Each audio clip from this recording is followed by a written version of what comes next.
Hi, I'm Charlie Hurst, and this is September 22nd. I'm in Weston, Connecticut at the Alden Sherman car show, and I brought my grandfather's 1948 Plymouth Special Deluxe two-door coupe.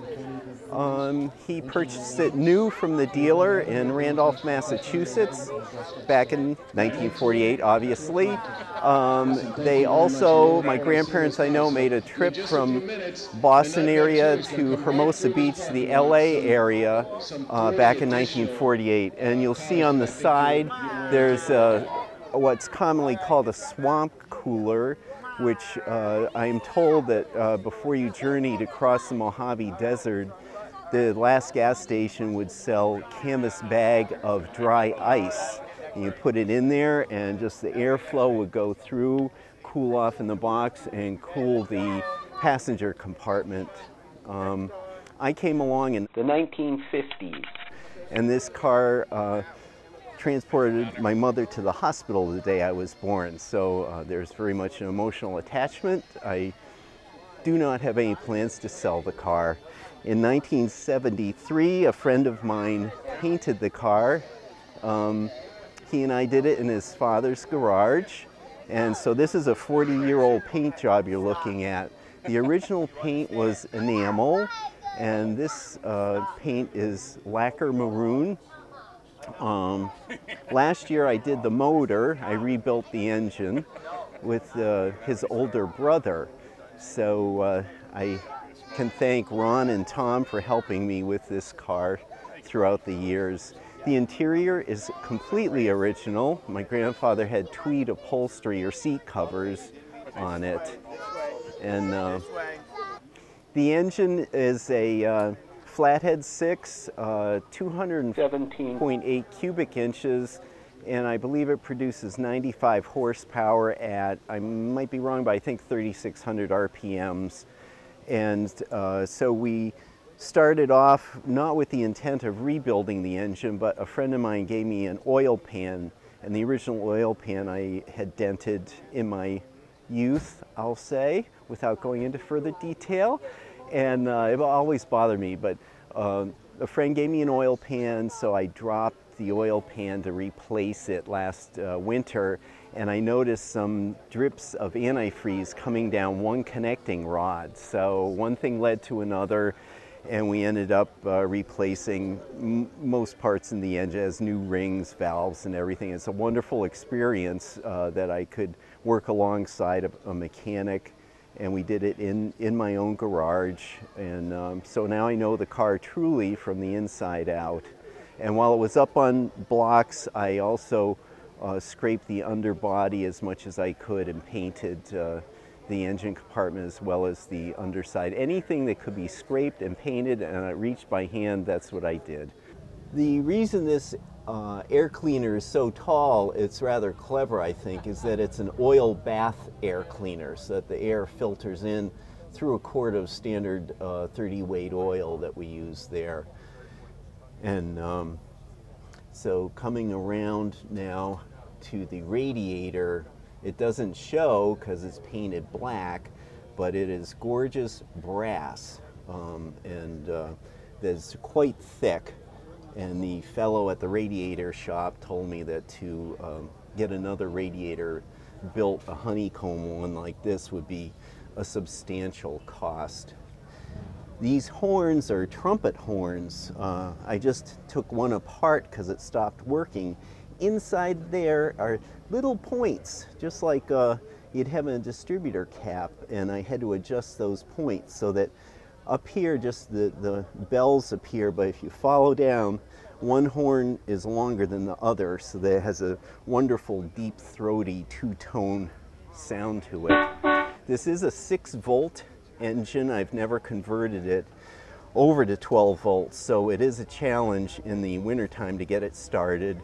I do not use any more 30 weight straight oil. I use a mix that does help in the wintertime to start. And one odd thing that I did not realize till recently, but the oil filter in here, it's a canister that you pull out. that was an accessory back then. If you can imagine having to pay for an oil filter to be an accessory on an engine. And I did all the brass work. This is buffed out just like it was new. And the one odd thing that Chrysler did, well, it's not odd from an engineering standpoint, but it's a little bit difficult, is this little neck here off the water pump that goes off to the heater in the passenger compartment. But it's a heck of a short hose to try to connect when you're redoing the water pump. So everything here, the paint you see on the firewall is the original maroon enamel paint.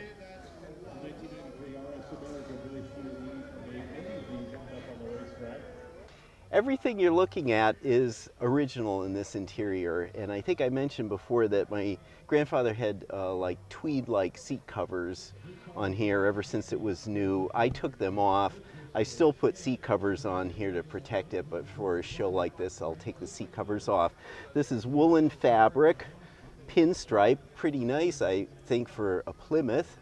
And a friend of mine who's an artist and also owns a body shop, he says Plymouths have the prettiest dashboards, and I kind of agree with him.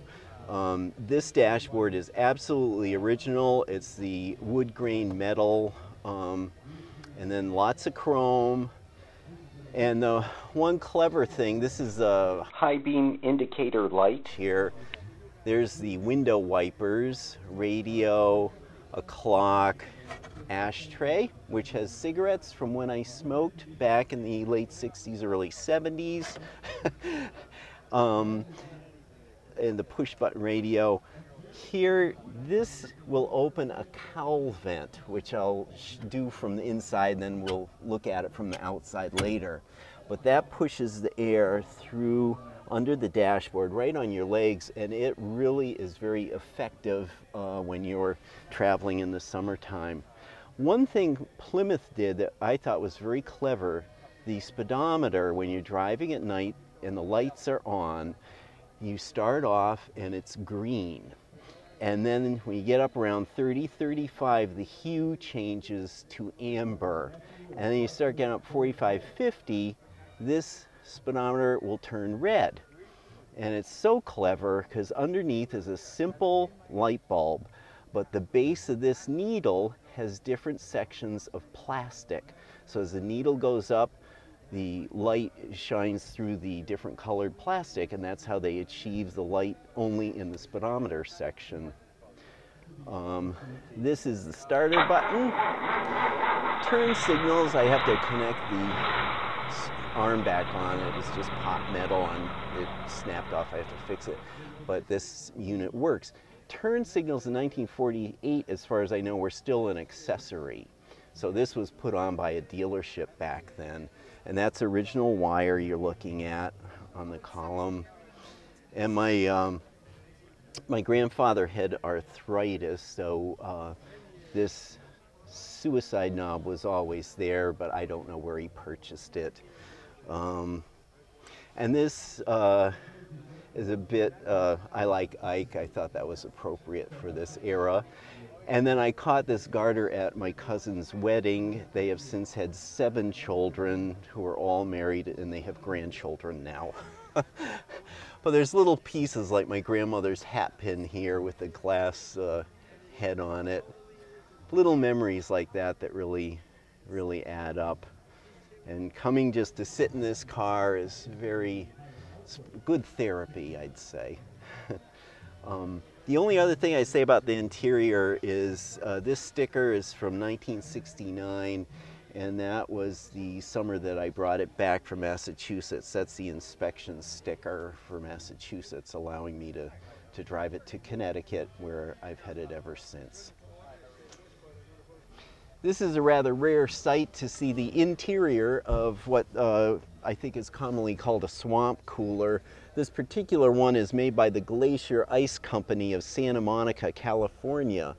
It's rather unique. I've never seen another one. A lot of them are very large and cylinders, but this one this rear cap pops off of it, and inside is a little rack. And from what I hear, when you're traveling across the desert, like from over the Mojave Desert, the last gas station before you cross the desert would sell canvas bags of dry ice. And the dry ice would just evaporate so that there's no dripping or of ice or water on the upholstery. And so the outside pod, I think you saw before, where the air would come in and it'd filter through the dry ice, and then it would come out here in these slick little vents. And that would help make the traveling across the desert a bit more bearable back in the late 40s. Which I might have mentioned before, I think that I know my grandparents drove across the Mojave Desert in 1948 when this car was new. I don't know, it's just fun to think about. This is the original enamel called Cruiser Maroon, and this sticker, you'll notice, July 17th, 1981. It had 84,000 on it at that point in time. I got married in August of 81, so this is when we were preparing the car for our wedding. And at the same time that year, in preparation for the wedding, we got these white wall tires. So these tires are now, whatever they are, 40 years old or 32 years old, something like that, which is phenomenal. There's no dry rot that I can see on it. The only reason I can give is that I've kept the car inside and covered up throughout the years, so the sun has not gotten to it. This is not the original gas cap, but I do have the original gas cap. The reason I have a locking gas cap, I bought that I think in 1973 when it was the first oil embargo from Iran, I believe. And gas was at a premium, and it was fairly commonplace. If you had a tank full of gas, you might come out the next day and it might be siphoned off. So that's almost a piece of history in and of itself. This is a tail light or a running light. It's not a stop light.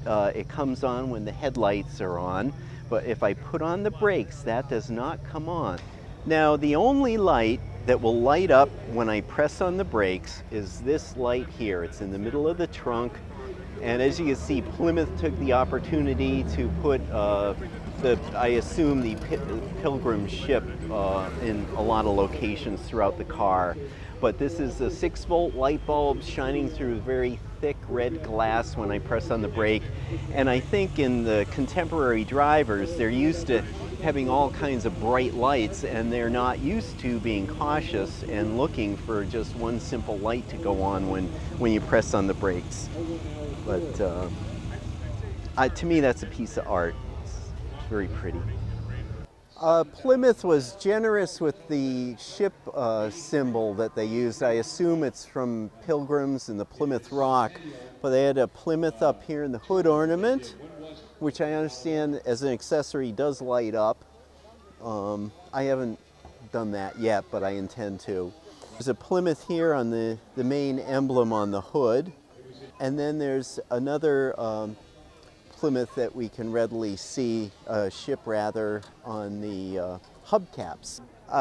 This car has been a part of me my entire life, even before I was born, so it's like an extension of myself. But if we're all kind to our cars and preserve them, we can save a bit of our history, both family. This represents the manufacturing history, the greatness of America as well, and where we belong in this at this point in our lives. So it's enriched my life, and I hope I can keep driving it for many years to come.